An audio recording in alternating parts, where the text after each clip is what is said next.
Sure. As always, appreciate you guys being here. Coming off our second bye, which really came at a good time or a great time for us in terms of both health and mindset.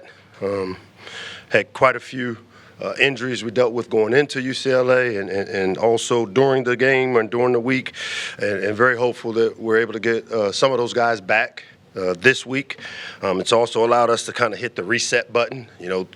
The last bye week, we worked on the individual prescriptions. This bye week, we worked on our unit prescriptions as to things we as a unit need to improve upon and get corrected. It allowed us to really turn our focus onto those individual things as a unit, but also allowed us to focus and see what we're doing well and what we need to improve upon, which bye weeks tend to allow you to do.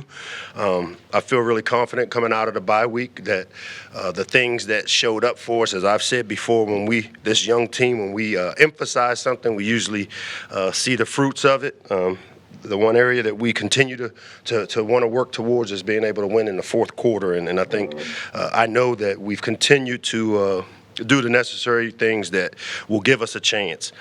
Indiana, obviously, a lot of respect for their program. Coach Signetti, I've known a long time.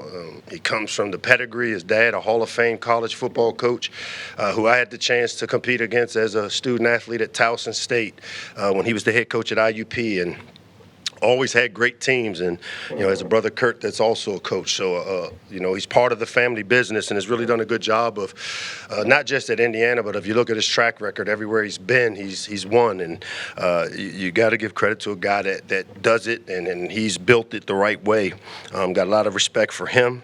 Extremely good in all three phases. When you look at Indiana's roster, I think they got 22 juniors or redshirt seniors or higher in their program, and they're too deep. And so a veteran group with a lot of those guys are guys that have been with him throughout his time at James Madison, that traveled with him to Indiana, which has allowed him to really get a jump start with a veteran team that knows his system, and he has taken full advantage of that opportunity. The quarterback is as advertised. He's one of those guys that throws it very accurately. He's efficient. As he goes, they go. Obviously, the rushing attack, they got a guy we're very familiar with, Roman Hemby. I think is leading them in rushing. They got two 500-yard rushers. They got a 300-yard rusher behind them. You look at the receiving corps, veteran receivers. Surratt, a guy from right down the road. Went to St. Francis, transferred up to JMU, and then goes with his coach to Indiana and is having a big year along with Cooper. So really have done a good job on the offensive side. But I think defensively is where they really jump out, because they've got a veteran group there, and it seems like number 4 is all over the tape. The Fisher kid, the linebacker, really talented player. On the back end, number 5 is a really talented player. And then, obviously they have the Kamara kid as a pass rusher that has been, I think all 3 of those guys were first team all Big Ten a year ago. So really talented across the board. We'll be a well-coached team, but what a great opportunity it is for us to host a top 2 team here in the Shell for homecoming. Ideal situation for us, and I know our players are looking forward to it, especially knowing that we probably will have a pretty good crowd in terms of people that are coming back to campus for homecoming. Our game captains into this game will be Octavian Smith, Jalen Husky, and Daniel Owens. And with that, I will open it up to whatever questions you guys have. Hey, Michael, on the injury front, where do things stand with Zaire and Daniel? They both are given they're given the effort to get back. They both were active and participated in practice yesterday. We're evaluating them this week to see, and hopefully they will be available. How much kind of stock do you put in like a shock the world mentality? Is that even necessary given the quality of the opponent? No, we as we said earlier, and this is no disrespect to Indiana, but our opponent, much like what they do, is the biggest opponent we're going to face is ourselves. And I think when you look at the way the last 3 games have gone, it's been a lot more us than it has been the opponent, and those are the things that, that's why I feel pretty good about going into it, because these are things that can be corrected, that we need to get corrected, and we'll get it corrected this week. Hey, Coach. After the UCLA game, you mentioned finding the what the team needs to do to improve. During the bye, what did you find that you need to do better as a coach in this final stretch? Well, one is the chess match of health. I mean, our biggest concern going into the season has been depth, and if you look at where our issues they typically lie in our lack of depth and when we need it most. Because, when you lose 6 starters in that last drive against UCLA and replace them with freshmen, a lot of the meat of guys that have played plays around here aren't in our program, and it is what it is. So not complaining, but what I have to do as a head coach is find a way to make sure that those guys are available to finish games and are as strong as we possibly can. So for me, it's adjusting practice. It's what are the things we're not good at right now? Right now, red zone offense and third down defense. So how do I put practice plans together that allow a young team to rehearse these situations? As much as I would love to see us pop these freshmen in the microwave and pop up redshirt seniors and redshirt juniors, it just doesn't happen that way. And so what we've got to do and what I have to do is make sure I put the best practice plans I can to expedite the growth, to expedite the learning curve for the young players that have been thrust into roles and have done a really good job at it. And then with 5 games left in the season, what would you want to see in this final stretch to call the season as a whole a success? You know what? I'm going one at a time, Michael. I'm not going down the road of prognosticating what makes it successful. I'm one game at a time. Hey, Coach, hoping you can talk a little bit about Jamari Glasgow, what you've seen from him this season, and also kind of if it's easier to kind of convince a guy that grew up in the area to come back to Maryland after he enters the transfer portal. With Jamari, again, a year ago we had to reset the DB room, the corner room. If you watch us on tape, we had a lot of young players. We gave up a lot of passing yards, and so we set out to fix that issue, and we fixed it with getting a guy like Jamari Glasgow to come back home. He's a guy from Potomac High School. Coach Crump down there in Oxon Hill area has done a tremendous job and has given a ton of players and have sent a ton of players here to Maryland that have had great success. And Jamari has kind of settled down that corner room for us. He's a veteran presence. If you look at statistically what we've been able to do in the passing game, a lot of it can be attributed to our ability to play man-to-man coverage, and that's what he excels at. I think I've been a little more pleasantly surprised is the physicality that he'll play with. He's one of those corners. Typically, you say, let's block safeties and let the corner make tackles, and he's been really a high-end tackler for us and brings a physicality to the position as well as some size and length. Mike, their pass rush, 29 sacks, leads the Big Ten, and it's not just one guy. It's a slew of different characters. What is it about that pass rush that makes it such a challenge? Yeah, they're really slippery. Meaning they've got some guys that do a great job of shedding and getting off of blocks, the movement that they create.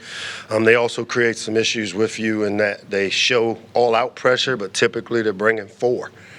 Which we call it change coverage. So it gives the illusion of here comes a bunch of people, and then they drop a bunch of people out, and then they bring an illusion of a bunch of people, and they bring a bunch of people. So they create confusion in the protections, the points, who's coming, who's not, and that's what's created some of the disruptiveness that they've created in the passing game. Now, individually, the Kamar kid is by far one of the best pass rushers. He kind of reminds me of a Yannick Ngakoue type guy, first step quickness, speed to power pass rusher that, we've done a good job thus far of keeping our quarterback, a freshman quarterback, from getting the yips of looking at the rush because we've kind of made sure we blocked people up. Best thing we can do to help with those type of guys and that type of thing is be able to run the ball and control the line of scrimmage in the run game. And you mentioned the running game. Is it there are 3 backs? Is it 3 different flavors, or is it 3 fairly similar guys? I mean, they're different. I mean, Roman is, you can tell they're every down back. They throw it to him. He's hit a few home runs. He and the kid Black both are complementary of each other. If you look at most people on offense, they have 2 guys, 3 guys that they rotate in, much like us.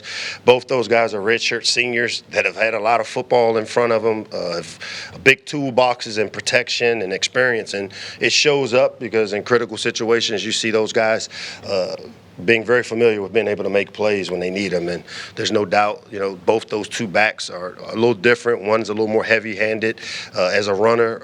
Roman is, as we know, is a home run hitter. That if you give him a crease, it will and can go. And so we got to do a great job of gap soundness, contain, and tackling.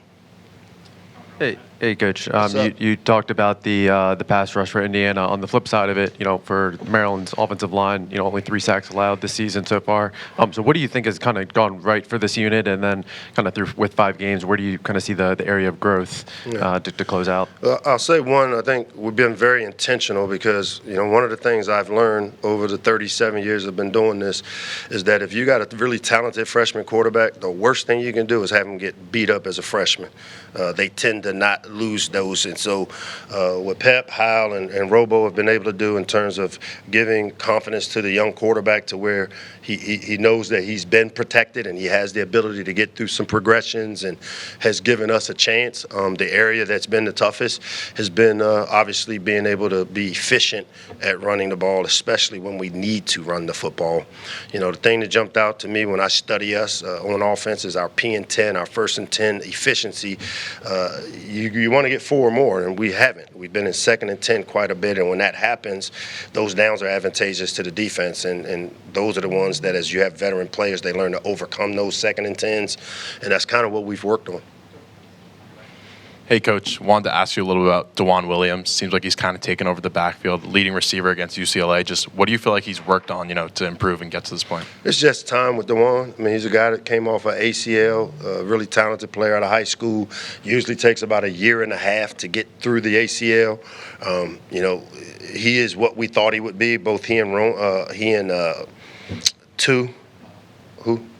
Nolan. Both he and Nolan complement each other really well. DeJuan's a little more heavy-handed, every down guy. Both do a great job in protection on 3rd down, and both are very capable as receivers. We've tried to focus. Juan is one of those guys that has a really good receiving skill set, creates some matchups, tight ends and running backs against linebackers. He's a guy we think can win, and so we've emphasized trying to get the ball to guys like Juan in space to take advantage of some opportunities. What do you think is kind of the key to get him going on the ground? You mentioned early in those 1st and 10s wanting to get at least 4. What do you think is kind of the key? I mean, balance, being able to efficiently see, read it through, cover people up, be better on the C area, blocks where a lot of the penetration has happened, get that cleaned up, which we worked on. Hi, Coach. You mentioned Jalen Husky is a captain for you this week. 2 weeks ago against UCLA, he got called for targeting in the second half. Is he available for the first half? And if not, how are you going to be able to get him acclimated to play only in the second half? Yeah, he won't be available in the first half per rules of being ejected in the second half of a game. Jalen's a veteran player. He's a senior, maybe even a redshirt senior. I don't know which one, but he's played a lot of football at Bowling Green before he came here. Acclimating a veteran player is a little easier than acclimating a true freshman or a guy that hasn't had a lot of game experience. I think for him, it's a matter of keeping him warmed up on the sideline, him staying really mentally active with helping coach some of the younger guys like the Masai DeLones that will be out there in place of him. And then once we're able to get him on the field, get him going pretty quickly. He's one of our leaders.